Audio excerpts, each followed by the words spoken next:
Welcome to the Venly Expert Talks, where we aim to inspire Web3 builders with great stories from great minds.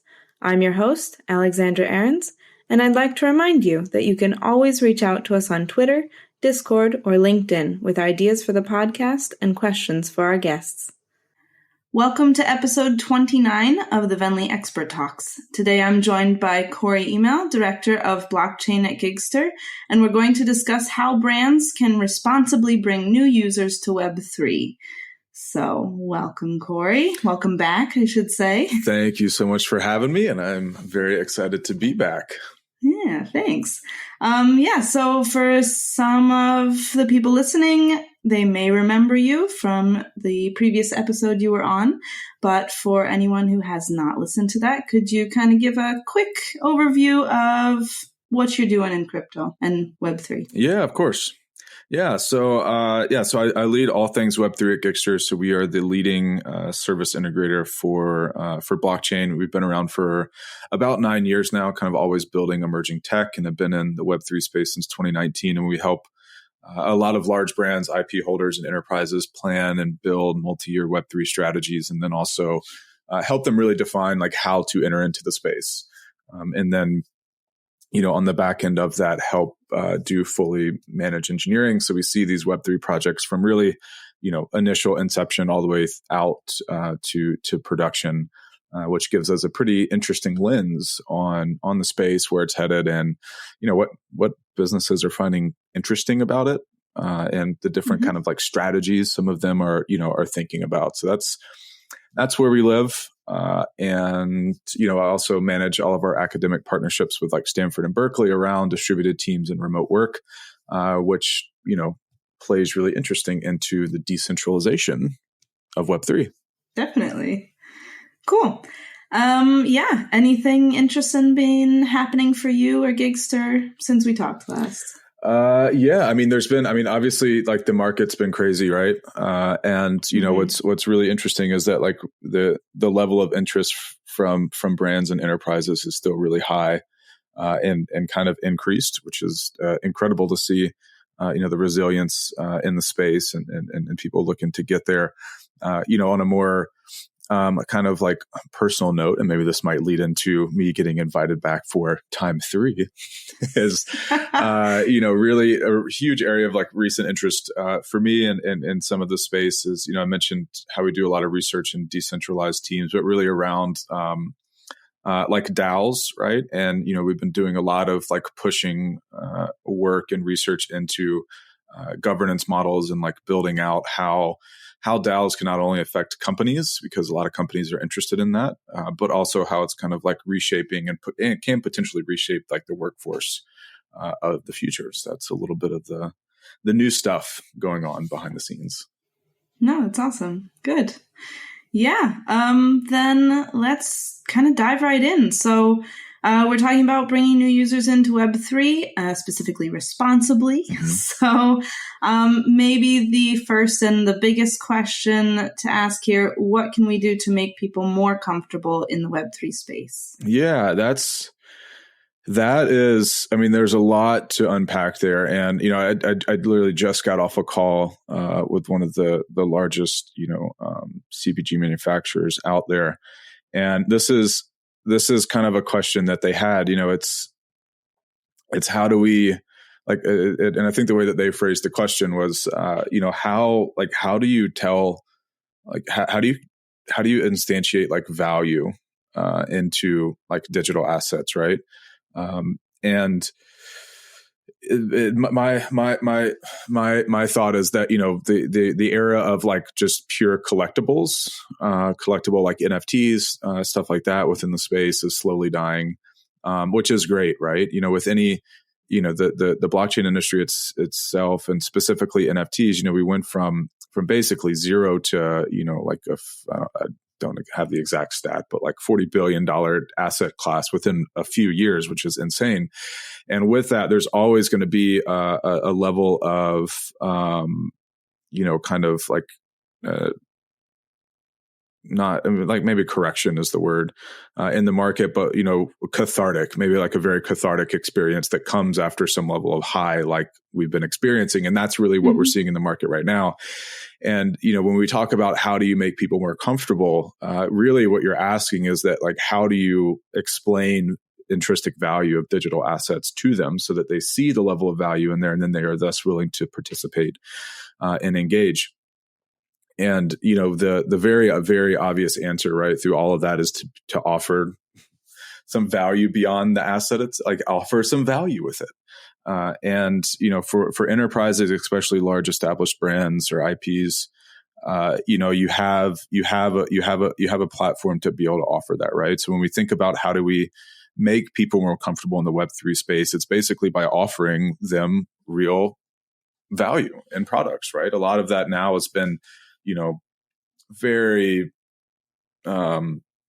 airy, right? And that, a lot of these collections and things that we've seen in the news and in the markets really drive their value through a lot of, scarcity, the communities that get built around it. But when you're taking a step back and looking at how do we drive mass market adoption, which is what we're here for, that doesn't really land. And what you have to really think about, and this comes into how do you make people more comfortable, is that you have to offer them some form of value beyond just the asset itself that allows them to build trust and build trust within the space.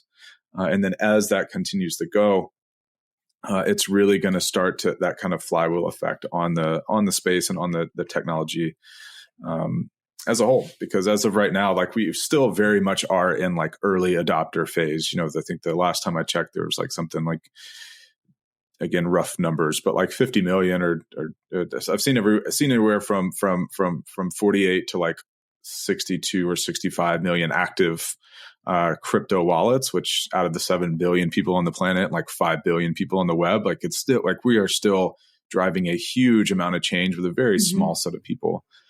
So as we continue to grow, making people more comfortable in the Web3 space is extremely, extremely important. Yeah. So I guess follow up to that, what kind of value are we talking about here? Yeah, this is one too that's been really top of mind for me lately is how do you create value, right? And cognitively, that comes through as like goods or services for humans, right? Like it's specifically physical goods and physical services. So when we look at, and when I talk to large brands that already have, some of these brands have been around for 100 plus years, right? And they produce physical goods. That is, they're manufacturers. So when we talk about value, it's kind of like ranges across the spectrum. But, the one that recently for me has becoming very, very interesting, especially just because, again, like we're in the space of talking to and driving. Again, I want everyone to take the frame of reference that like when I approach Web3 or talk about this stuff, you have like very like Web3 maximalist, which is like everything is decentralized and everything, needs to be digital. And just, tokenizing physical stuff is like cheating. But just want everyone to the frame of reference is that we're here to drive like 1 billion people to adopt the tech. So in order to do that, right, like we are looking at strategies and directions and ideas that is going to onboard the next 1 billion users. And one of the ones that's really been interesting lately is around this idea of how do you pair and offer incremental value or additional value on top of the existing physical products that you sell to your customer base. And doing that through digital assets is a great way to offer increased or added value. And what that also does is allows you to educate users onto an emerging technology through an avenue or through a channel that they already understand. And that makes it very advantageous and very interesting for a lot of these companies to start really kind of like looking at how they put their initial foot forward. And it makes it a lot less difficult or kind of, what's the word? Makes it a little more like less, like you don't have to get too cute with it. You can kind of just really say like, you can just say like, look, you already interact with a brand and buy our goods, but like, let us show you how we can add more value for you into the digital space. And that's what we're seeing. And that's, there's a lot of, I think, every example that falls underneath that is very brand specific. But from like an abstract point of view, like if you're listening to this and wondering like, how can I build this for my business? This is one of the great ways to do it. Yeah, I mean, don't be afraid if you have a specific use case in mind that you want to point to. Yeah. And the one that's been kind of, I think the ones that are out there, right, the most, and I was reading about one of these a little bit earlier around, like for sports teams being able to do ticketing via, NFTs. And then you have that as like almost as collectible. And then if you collect X amount of these NFTs for going to these different games, you can, unlock discounts or free merchandise, or maybe free tickets to the next one. By holding and purchasing these NFTs as tickets, you can get presence and access to like online communities where, you're basically interacting with other people that love this brand. And I think sports teams is a great analogy for when you talk about like horizontal collision between customers, is that, when you think about use cases traditionally, like in consumer economies now, brands create products and they sell them in a one-way directional relationship to the purchaser, right? Like they produce, we consume, back and forth. There's very little like horizontal collision that goes on between brands or customers of a brand.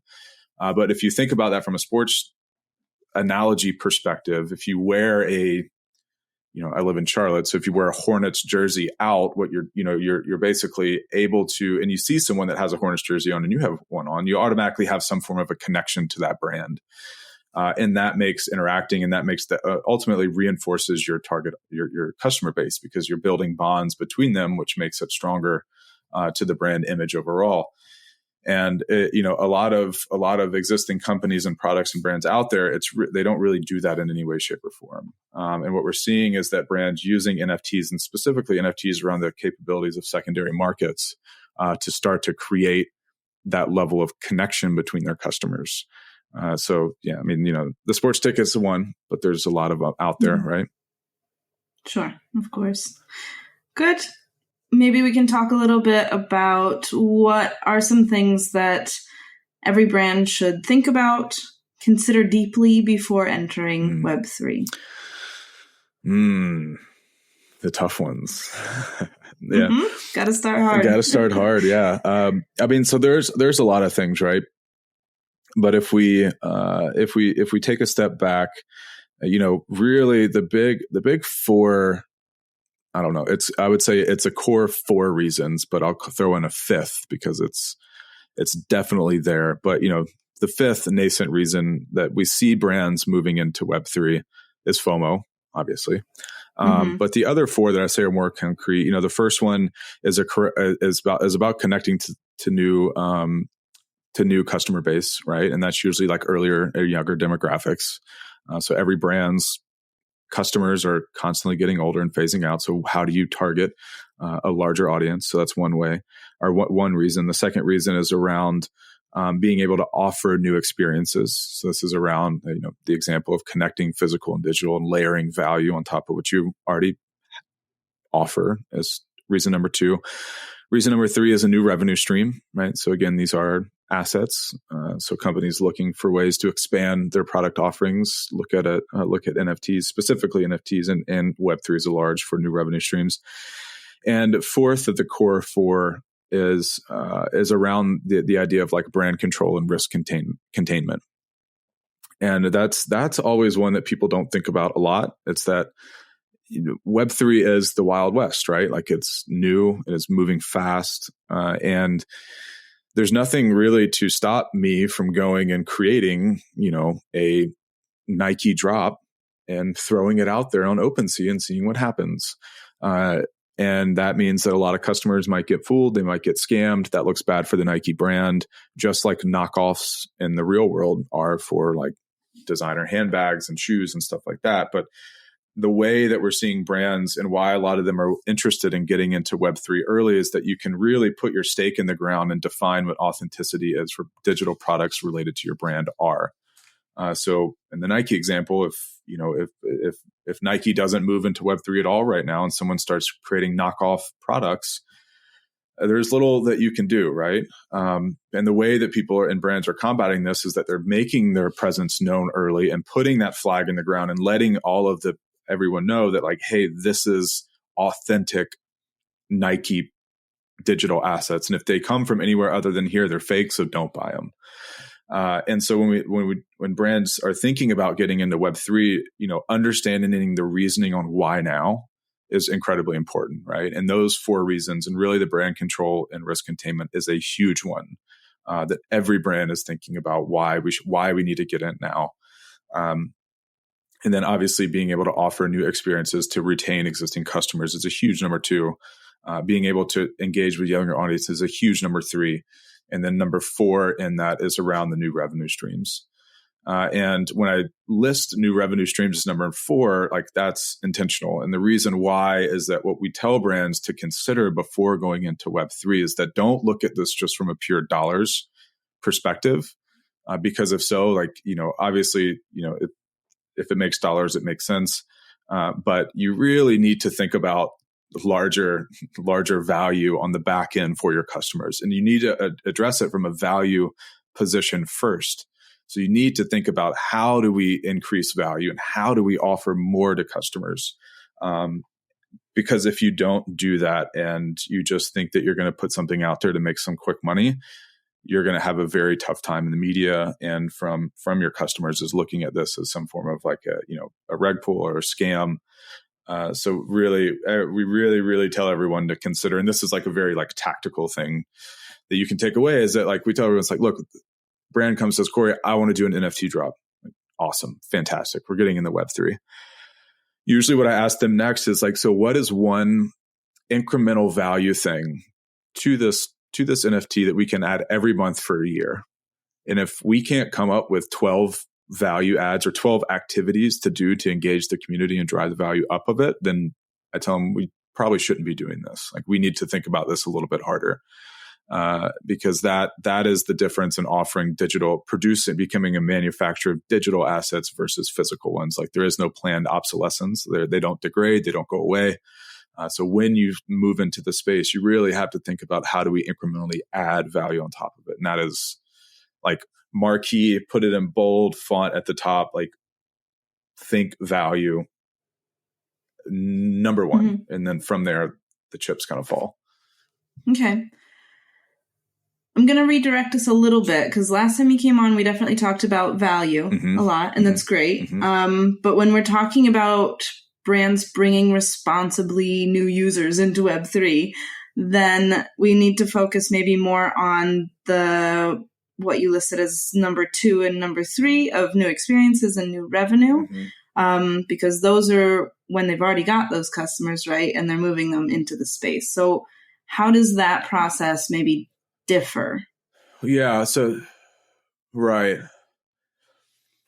The big thing and like the biggest challenge that we see brands facing right now when trying to bring new users into Web3 is that there's 2 big hurdles that they have to overcome. The first is that you've got to convince people that this non-physical asset has value. And on paper, and a lot of time, if you tell that to someone, they're like, oh, that's really difficult to do, or that doesn't make sense. Yet every single day, like we have goods around that have higher value than what they're, worth from an operational, standpoint. So companies, they have the 2 big problems. One is how do you educate properly to your customers that this thing does have value, which I think we probably hit on last time a little bit already here. And the second one is really around the tech side, right? Like when you're asking your customers to go buy an NFT, you're making a very large ask because the tech around it is young, right? So it's not as easy as, and it's getting there. I don't want to say it's not, but it's not as easy as like going in the 1-click purchase button on Amazon. I'd say up until a couple months ago, it was, you had to go to one of these, go to an exchange or something and buy crypto, and then you transfer that to your wallet. Then you go to your NFT site and you connect your wallet, and then you sign and verify that place can make, changes to your wallet. And then you go to hit purchase and you transfer your crypto and you wait for the block to confirm, and then you're paying gas costs, and then you finally get it in your wallet and you're like, sweet. what just happened, right? Yeah. And you know, when you're trying to be responsible about bringing your customers into Web3, like you really got to put yourself in their shoes. And a lot of the experiences and stuff out there now is catered to like crypto native install base, which is wrong. Like that, if you're looking at, and this is like very very normal thinking, but you were saying like we needed to define a new product. Like a lot of times you go and say, well, what does the market look like now, right? And how do we design to cater to that market? And that works if the market is big.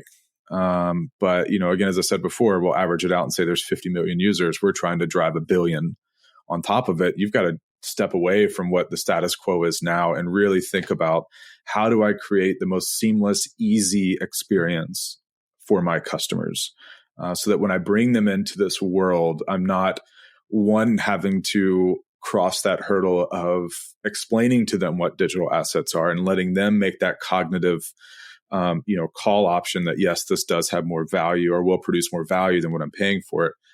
But I'm not just slapping them in the face and being like, oh yeah, now I need you to go run a marathon to participate. Yeah. And that's the big two, right? And, you know, even more like fine grain on that user, adoption side is that for a long time, you know, like I said, going to purchase an NFT was really difficult. Some of the providers out there are making it a lot easier now, where you can check out with a credit card, you know, which again is creating that bit of that like one touch experience. But even that is really young. You know, the really kind of like interesting insight that I never really understood why you couldn't purchase NFTs with a credit card. It's basically because of the credit card processor, right?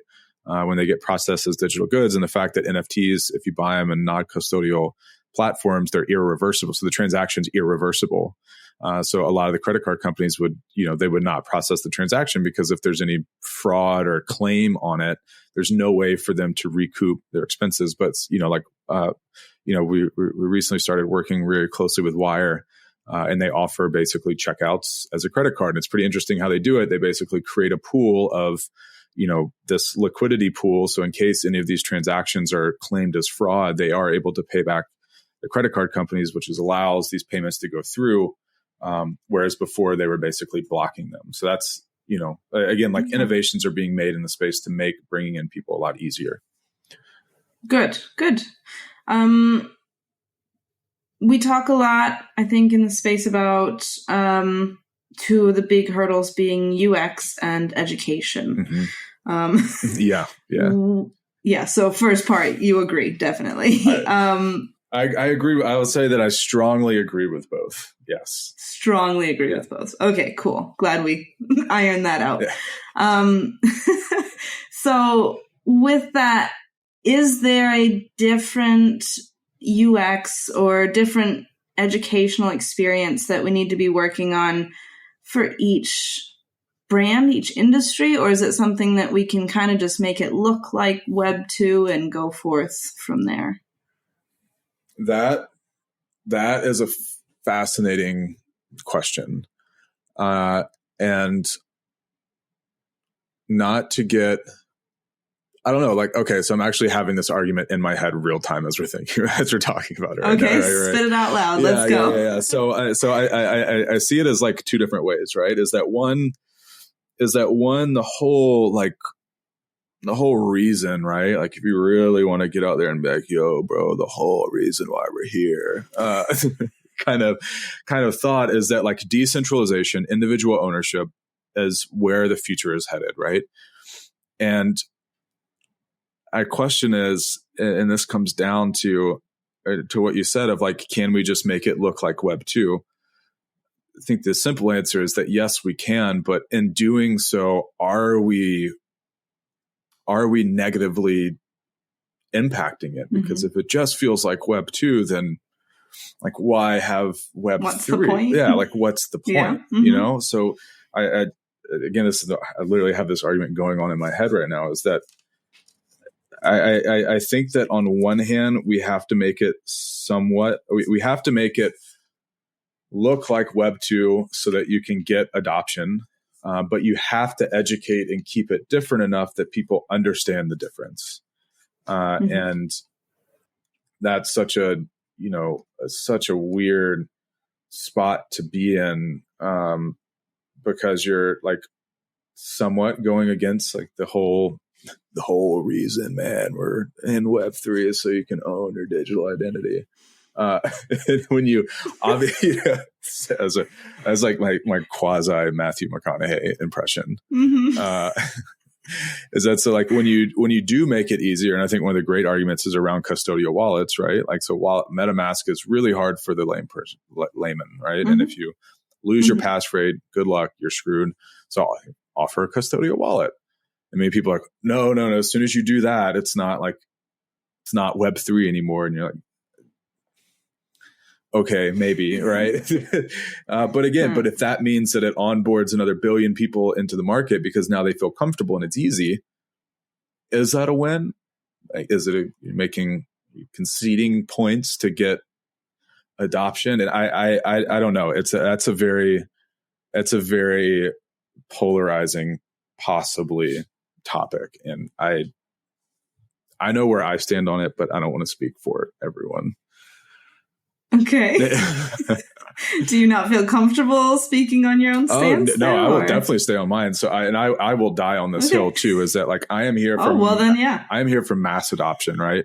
And, with a lot of the, like, so, and I posted this the other day, like when the Bored Ape thing, when the Bored Ape social media got hacked, right. And then they like transferred out some apes or whatever. I mean, that's, that is, and they were like, they're the antithesis of what Web3 is. And yet they're over here getting hoodwinked by a very simple, like almost like social hack. Is that for me was like, I mean, that reinforced my position of that, like custodial wallets and being able to sacrificing a bit of the philosophy to drive mass market adoption is, in my mind, totally fine. And again, there's people on the other side of the fence that will say, if you sacrifice the values, what does it even mean anymore? And it's, I understand that. I'm empathetic to it, but I stand by my stance that getting mass market adoption is going to have long-term upside over, forcing people to do really difficult tasks that they don't want to do. Yep. Okay. It's a hot take for 9 a.m. on me. No, good. Like I said, glad to have your opinion at least. So maybe with that, can we talk a little bit about how people who don't have as much experience in the space can kind of be more sure about their moves and, make sure that projects aren't trying to scam them or yeah. Yeah, like anyone that's in the space right now and participating, I have the utmost respect for, because a lot of it is really understanding if a project is legit. Like, take some research, right? It's not as easy as just the typical economy purchasing that we're in now, where people and companies can be legally liable and have like opportunities for recourse if they do scam you. And that's what makes this space so incredible, is that the ones that are here are showing a lot of faith in it. And so if you're looking to move into the space and looking to invest and be part of the community, you definitely have to do it responsibly. If anyone sees like the DYOR, like do your own research, that is a huge part of it. And a lot of like the NFTs are driven by, and a lot of the value of having them is access to the community that they bring along. And if you're looking to purchase or move into a collection or become part of one of these communities, really like joining their different spaces where their community interacts. That could be Twitter or Clubhouse or Discord or whatever that is. And like, because they're all like, most of them you can get into some level to see the activity that's going there. I always tell everyone, like, join it first, see what's going on. If it vibes with what you're looking for and it makes sense, then go for it. A lot of these projects too will put out a roadmap so you can see where they're headed. And that is super, super helpful to take a look at and make sure that they've thought through. And like, if you look at the roadmap and you're like, this makes zero sense to me, or if it's like, we're going to offer t-shirts or just not something of substantial value, I would question just jumping into it. Like, but if there's upside somewhere else that you see there, that I encourage it all day. And the last one too that I think is really interesting is like if you don't understand what they're pitching, probably shouldn't buy it, right? And that holds true in the physical world. That holds true in the digital as well. If you see some project and you're like, what the hell is going on here? Either one, try to learn more, or two, if you try to learn more and you don't understand it, then odds are you're not the dummy. So just be, back away. Yeah, just back away. Right. And like, I think that like one of the interesting ones around that too, and this one is always, I think, a bit very, very relevant for now, is around like the Luna and Terra stuff. Right. So these great coins that, algo stable platforms, but, the interesting part that always kind of caught me, and I was very intrigued around, is that, the Luna was backed by the Anchor protocol, which offered 20% returns a year off of a stable coin. You're like, hold on, like 20% returns. Where does this money come from? And that, again, that's one too, where it takes a level of critical thinking. But if you're looking at something and it doesn't make sense, just be hesitant before you go invest a lot of money into it. Very good tip. So I guess from the other side then, what are the things that projects or brands can do to kind of show or prove that they are trustworthy and legit? Yeah, that's a great question. And I think it falls on two sides. One, it's a little bit easier if you're already an existing brand that's out there, right? And you have that to lean on. Is authenticity through, I don't know, history, maybe. Sounds like a new protocol, authenticity through, so if you're an existing brand, being able to lean on your image and your brand awareness in the world is a great way to do it. If you're a new company and you don't have that yet, and this again falls for both of them, but specifically more if you don't have a huge brand presence in the market, is being transparent. Like, I mean, the whole Web3, and this gets into upstanding the values of what it all means, is being able to provide transparency into what you're planning, where you're headed, will help drive a massive amount of confidence. Like the whole reason, right, that blockchain was created was, out of the 2008 financial crisis, when they had all of these centralized entities doing a lot of shady stuff, right, that tanked all the markets. Now all of a sudden taxpayers are bailing out billion-dollar companies because of lack of transparency, and no one had idea what was going on. So if you're looking to launch in this space, keeping some level of the values and ethos of why it's here is incredibly important. And that, sure, someone will listen to that and be like, you just said sacrifice values for adoption. but like holding some of those values is important, and transparency is one of those. So be able to provide a transparent roadmap of where you're headed. And it doesn't have to be until the end of time, but just enough that people will have confidence in it.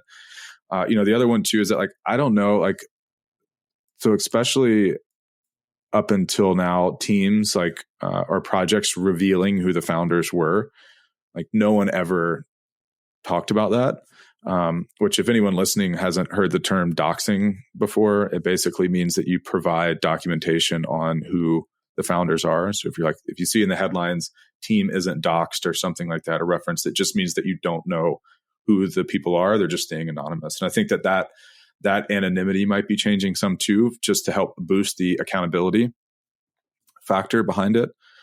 So if you are a brand and you are legitimately looking to do this, I don't see any reason why staying anonymous is a thing. And that is like two big ones, right? Is just, being able to provide where you're going, what your goals are, and then, offering some level of credibility back to the community so that they have a sense of accountability in case things do go sideways. Mm-hmm. Mm-hmm. It's a good question, though. Thanks. Good. When we're talking about, value, I guess kind of going back to that, how can brands focus on longevity when designing a product? So I want to again point out that you did say if you can't come up with something for 12 things in the next 12 months or whatever, then maybe don't do it. But how do they focus on that and maybe even be beyond those 12 months? Yeah, that's a good question. And like what typically makes this exercise difficult is that a lot of the brands that I interact with are industry giants in their verticals, right? Like they've figured it out. They know how to do, and they know how to market, and they know how to manufacture stuff really well. And, in the physical world, as I said before, the big difference in producing digital good versus physical goods is that when you create an NFT, no matter how many times it switches hands, no matter how many times it's like used, it's never going to degrade. It's not going to fade away, and they're not going to come back to like buy a new one because the last one broke. So when you think about value, it's definitely a new muscle to work to think about, okay, I'm offering an asset that is going to evolve and change over time. That's never going to go away. And I need to continuously add value to it. And maybe saying like add value to it isn't like the right way to phrase it, because it's not like taking it's not like, I don't know, I'm trying to think of like a really not bad example. It's not like taking a car and like adding more chrome to it to make it more like valuable, right? It's okay, about it's about you leveraging it as like an access point to enable new experiences. And that in turn adds value. So when we think about how do we strategize over the next 12 months, it's really like, what are new experiences that we can offer to customers in the digital space? And, every company is on the web now, so everyone has thought about new ways to engage in the digital space. And that, like, this is no different, right? So it's just really taking that same philosophy and ideating, but saying like, we can control or be able to help cater to or be more inclusive of these customers that own these assets. And I don't always like saying like the metaverse, because I feel like a lot of people automatically go to like Mark Zuckerberg's little like cartoon land with goggles on, and they're like, oh no, not that. But when we get to a point where, let's say, 51% of the world's population holds 51% of their net worth in digital assets, that to me is like when we make it to the metaverse. The metaverse is really just holding and having some level of your net worth within digital assets. And as that continues to increase, the level of experiences and things that you can offer and new projects and new ideas is just going to keep growing. So when we think about 12 months out, we usually are putting the first 6 months as very like concrete things. And then the next 6 months is like very experimental, getting a little bit, increasingly fun and, interesting down the road. So like your 12 month plan might be, to host a event in Decentraland, which is, it's far off, but it's a great goal to have. And if you say in 12 months, I want to do that, in order to have a good attendance thing, what we have to do is onboard a lot of users along the way. So if we put together all of these little touch points for leading up to that, then that's kind of like you put a stake in the ground of where you want to be. And that's how we usually go about thinking about it. And it's like I said, it's a new muscle to work, but once you kind of start getting on it, it gets a lot of fun to think through. Mm-hmm. How can those touch points or increments be used how can they be used in the education process? Yeah, it's because, so each one you learn from, right? Each time you learn from the previous one. And a lot of Web3 is about iterating quickly.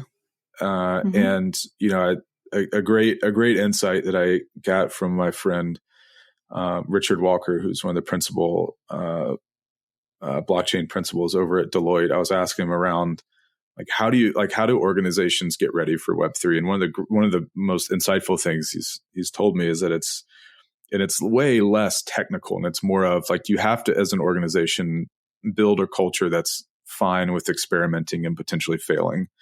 And when you talk, again, when we're talking about like very marquee brands that know, like with a very high level of probability, a new product, a new service, or a new marketing campaign will hit with some, they've got it down to a science. They like know exactly who's going to be there. And when you start moving into Web3, it's much more experimental. So making sure that you have a culture that's able to accept a level of that experimentation, and like maybe it doesn't go as well as we thought, or maybe it went better, is really important. So when we look at that 12-month plan, what we're saying is that like each month is a learning experience from the last one. So using those as new as touch points or checkpoints to alter how you're educating your customers is a great way to like tailor that message over time. Because again, every brand, every product is unique. So how you target and how you convey that messaging needs to be tailored to your customers. And that's what makes that roadmap and that 12-month and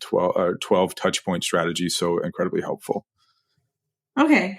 Yeah. I think, sorry, maybe I wasn't quite clear. That's definitely important. Yeah.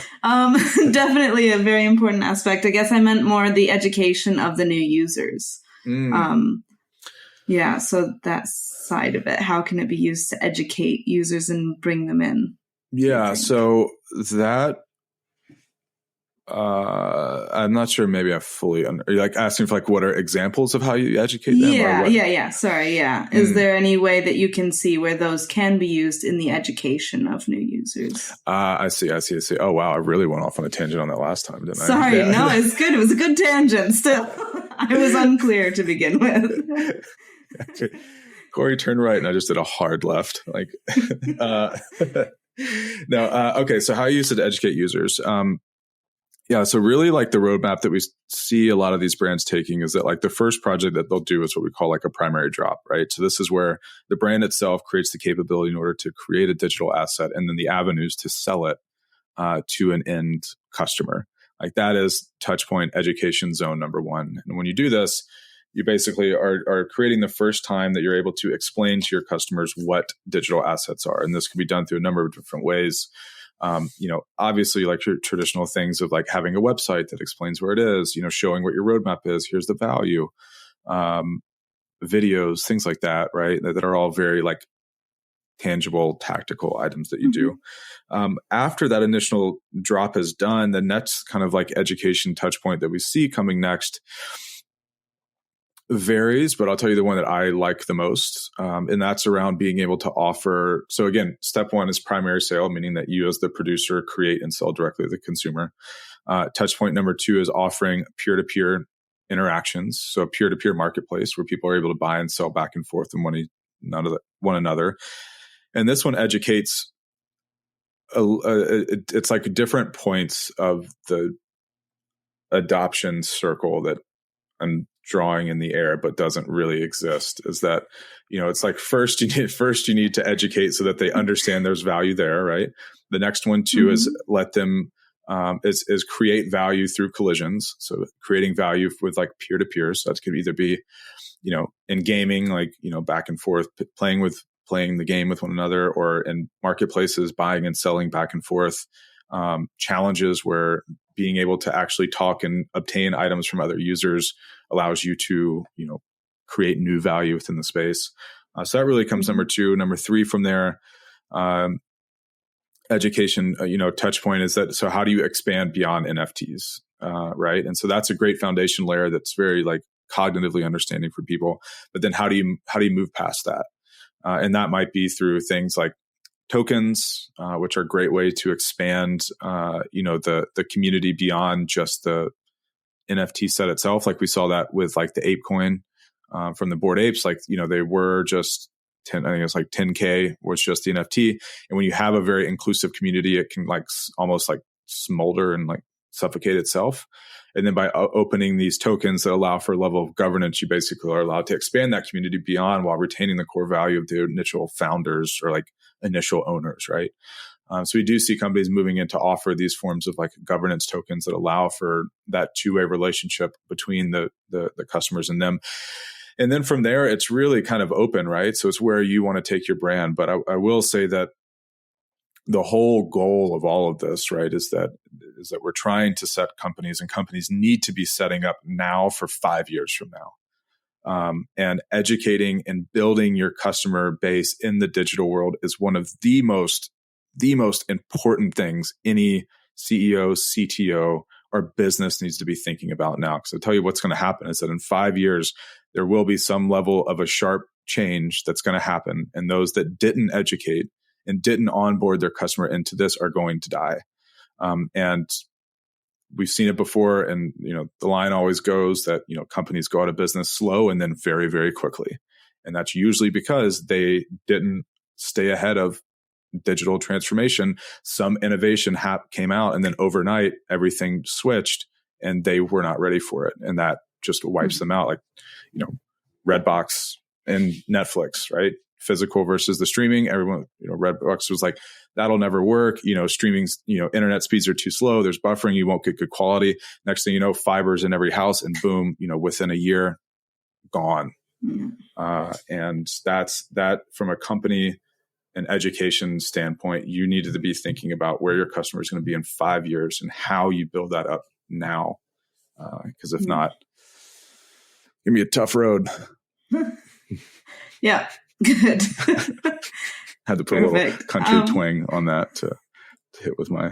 Just kick it at the end there. Just kick it at the end. Can you maybe go through what you see as maybe some benefits of onboarding users incrementally and responsibly rather than doing it all at once, go crazy, get a bunch of people in there, and then... Yeah, that is a great point that you make, and I'm glad that you brought that up. Is that the marketplaces that we've seen be most successful are ones that actually incrementally bring people on. When Top Shot came out, it was done incrementally. And I think that was an incredibly smart move because what you do is that you're able to really learn and fix quickly because at the end of the day, like this is bleeding edge tech. If you think about it in the scheme of things, like NFTs are only 4 years old, barely. And when you're launching anything new with any shape or form, whatever it is that's that new, being able to pivot and alter and update quickly based on user feedback is so incredibly important. And as we, as an entire industry and community, are learning what works, offering out incremental onboarding allows you to really pivot and really sharpen the pencil on exactly what your customer base is going to be looking for. And the projects that, we've been a part of that didn't do that did not have as great of results. And it's because they basically were like, we're just going to build everything behind and then just turn it on and see what happens. And that makes it a lot more difficult to get that feedback from your market. Okay. Yeah. Feedback and reorienting. Anything else? Yeah. I mean, that too. And it's like the whole, it's really hard to undo things that are on blockchain. Mm-hmm. So if you launch and you're like, we're going to get 1 million users and it turns out that something in your Web3 stack is messed up. And next thing you know, things are going wrong. It's very difficult to recover. And any IT, system admins that are listening to this that know how difficult it is to change things in Web 2 when they go wrong, it's even more difficult in Web 3. So making sure you get it right the first time is very, very incredibly important. Okay, good. Any last thoughts or ideas on bringing new users to Web 3? Anything we haven't touched on? Anything we haven't touched on? We talked about UX, talked about responsibility. About responsible. No, I agree. Yeah. Go ahead. Give me a recap of the episode. We talked about being responsible. We talked about how to create value. We talked about education. Mm-hmm. Talked about the UX. I mean, I think that rounds out a good bit of it. You know what? Good. Perfect. Awesome. Anything that you want to plug before we finish up here? Let's see. I will be speaking I think the next one is NFT Expoverse, and I don't have the dates, so it really probably is a terrible plug considering I have no information to give with it, but a conference out in LA soon, basically more on this topic around enterprises, Web3, how to do it. And I'm sure by then I will have more content and more learnings to get back. Perfect. Okay. Any thoughts on who we should have on the VET next? I do actually. I have a friend that we should get on. His name's Laszlo Mari. He is the founder of a firm called Dakai, and they do a lot of like core Bitcoin and Bitcoin Lightning Network. And they also came in and did a bunch of the fixing to El Salvador's Bitcoin network when they wanted to allow for crypto payments. So his team came in and helped them fix a lot of the previous errors the other company did. And he is an incredibly intelligent, insightful guy into the space. Awesome. Yeah, sounds great. I'll send you his contact info. Definitely. Cool. All right. Well, then, thank you so much for taking your time again to talk to me. Of course. Thanks for having me. Yeah.